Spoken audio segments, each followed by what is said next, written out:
So just wanted to make a couple notes on the multicam stuff that we're working on here. Try to polish this up a little bit, get you a little closer to where we need to be with the multicam. I know we've talked about some of the stuff before, but we're gonna. I may be repeating myself a little bit here, but so I'm looking here at the Heckman multicam, and so first and foremost, we don't need bride prep or groom prep to be multicammed, so you can ignore synchronizing and multicamming that. We also don't need the first look multicammed or synced either. You can sync it obviously if you want to use it for the edit or for the trailer, but we don't need it for the extras that we put together for them. Now this is a product that we're going to be giving to them, so we want it to be a clean end result end product. So it doesn't have to be perfect, but we want it as close to perfect as we can get based on the footage that we have available to us. So first and foremost, looking at this Heckman multicam sequence that you have here, it actually looks pretty good. The only thing we want to do here is give like 3 seconds of space between each clip. So we'll just, run this off a 3 count, 1, 1, 1, 2, and 3. Once we've got about 3 seconds of space, we'll move this away from it and kind of give it a little bit of space. We've got intros, first dances, and speeches all in that one clip. Then we'll want to do the same thing, run off about 3 seconds and push the cake cutting back as well. And then from the end of the cake cutting, we'll run off 3 seconds and we'll want to do the parent dances. Okay, so when we look at each of these sequences, there's a couple things we're going to need to do here. First of all, having this all in one multicam sequence is exactly what we're looking for. But I can tell just by looking at this sequence with all of the empty spaces here that aren't yellow, that there's some problems with the clips, and the same thing over here. So let's take a look at those. We're going to open up these, reveal it in project to get to the base nested clip. I'm going to double click the ceremony synced here and take a look. Now it looks like here that you didn't actually clip these pieces. Looks like we need to enable the multi-camera and then use the window multi-camera monitor to actually create the multicam that we need to do here. So it looks like this one right here, the multicam is synced, but we just haven't gotten to editing it yet.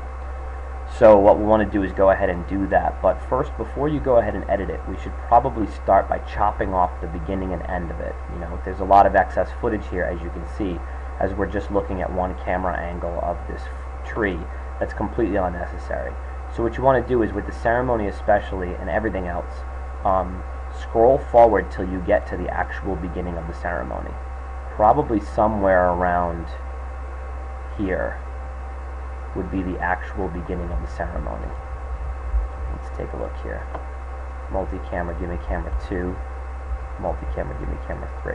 So what you'll want to do is you'll want to find where the ceremony actually first starts.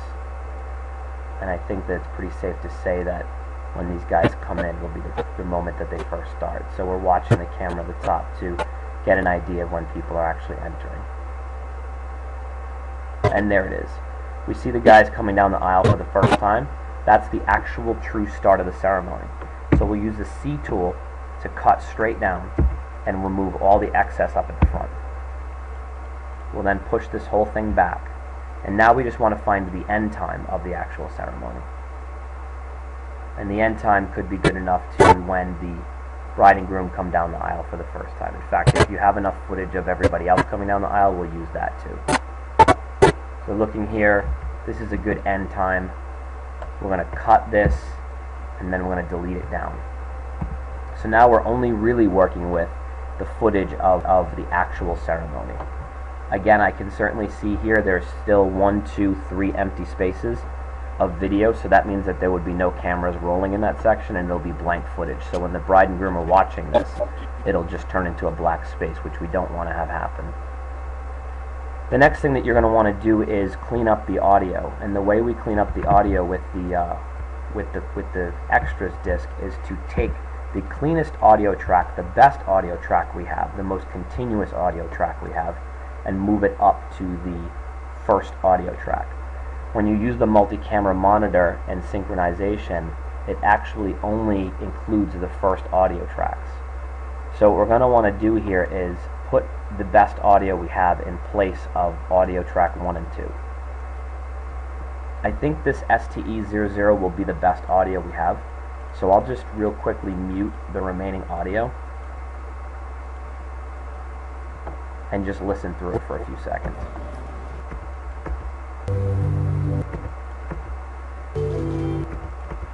Today.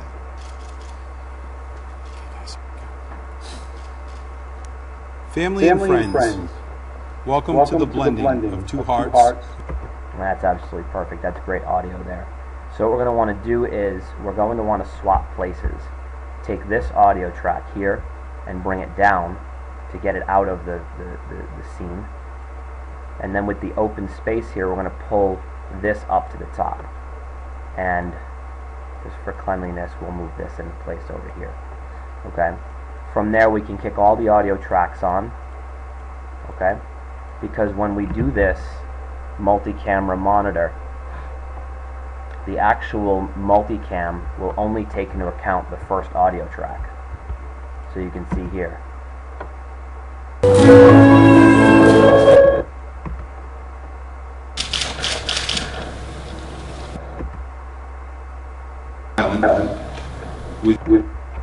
What we'll also want to do here is, just like we did in the past with these, is probably just pull down the extra audio here, just because we're not going to need them for much. We'll use them for a little blending if we need to, but for right now, let's just drag all the audio clips down that we're not going to be using. We can leave them in there synchronized in case we have to pull them in, but at this point, I'm just going to stick with the clean audio that we have. So we'll pull that down.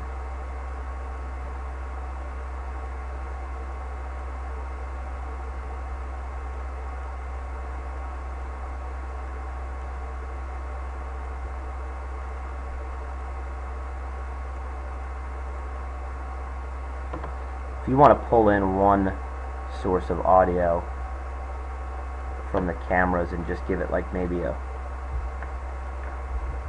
couple decibels increase, just so we have some sort of ambient audio as well, we could do that. That's no problem.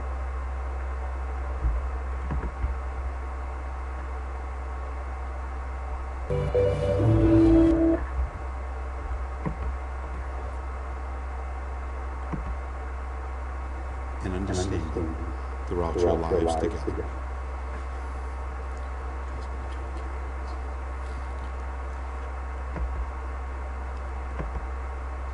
It is a union of two hearts.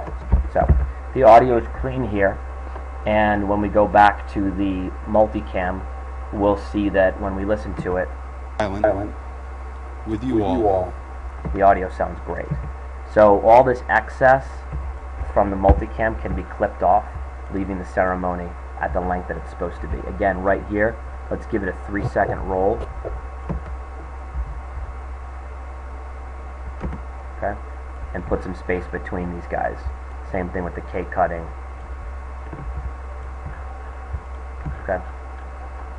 So when you go in and do these, you want to do the same thing with the intros and first dances as well. Go in and open them up. Find the actual beginning of the introductions. I mean, because right here we've got a whole bunch of excess of nothing. And the actual introductions don't happen until about here.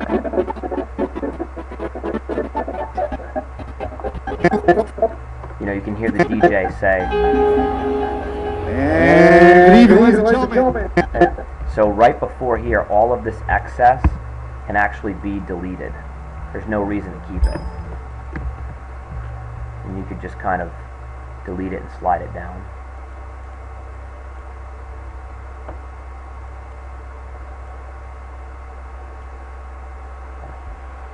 And the same thing with the end of the speeches.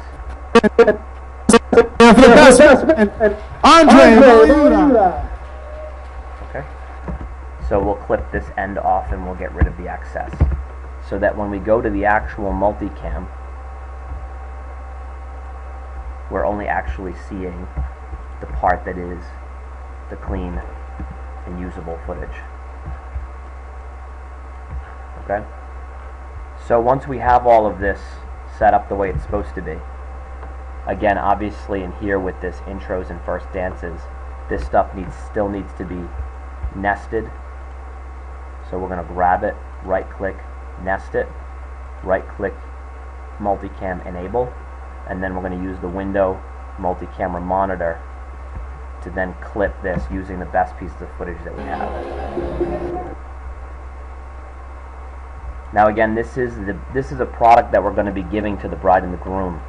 So we want to make sure that it's not ever going to be perfect, but we want to get as much bad footage out as possible. So use the best available camera angles at each time, and make sure that we have clean cuts where we need to. There's really no reason not to have, if there's two cameras that we're using and they're both shaking at the same time, there's not much you can do about that, but at least let's try to get it as clean as possible.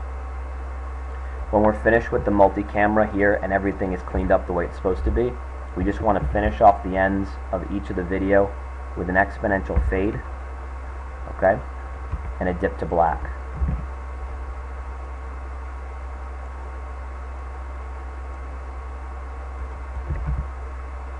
And then in between each piece, we're going to drop an encore chapter marker, okay?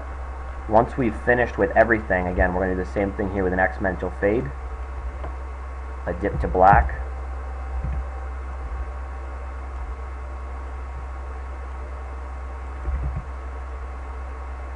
and then right between the two of them an encore chapter marker. So what I should get when I get it from you is one multicam sequence with all the multicammed pieces on them, and then each one of them should be multicammed and cut the way they're supposed to be, and the best audio should be pushed to the top in the first two sequences and the first two audio pieces. Like for example, this one right here is perfect. The audio tracks, actually no, it's not perfect, I apologize. We're actually going to take this audio and bring it all the way down, pull it down, and then bring up the clean audio into those two spaces. So the first two tracks of audio. And then what we should be able to do is come in here, set the volume here to double zeros, and I think if we just copy that, we should be able to paste attributes and they'll all go to double zeros on the audio except for this clean audio track.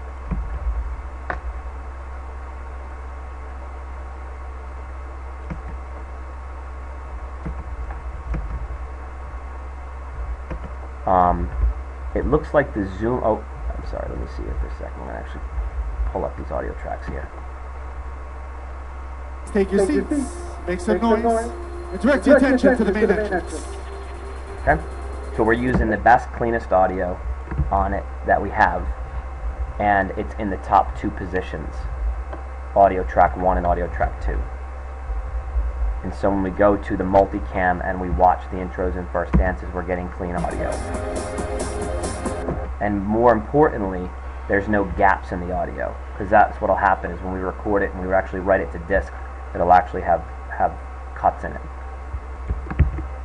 And that's it. So when I get this back, I should have a Heckman multicam. It should be all clipped, it should be all cut, and it should all be cleaned up, so that all I have to do is then send it into Adobe Dynamic Link to Encore and make the extras disk. Thank you.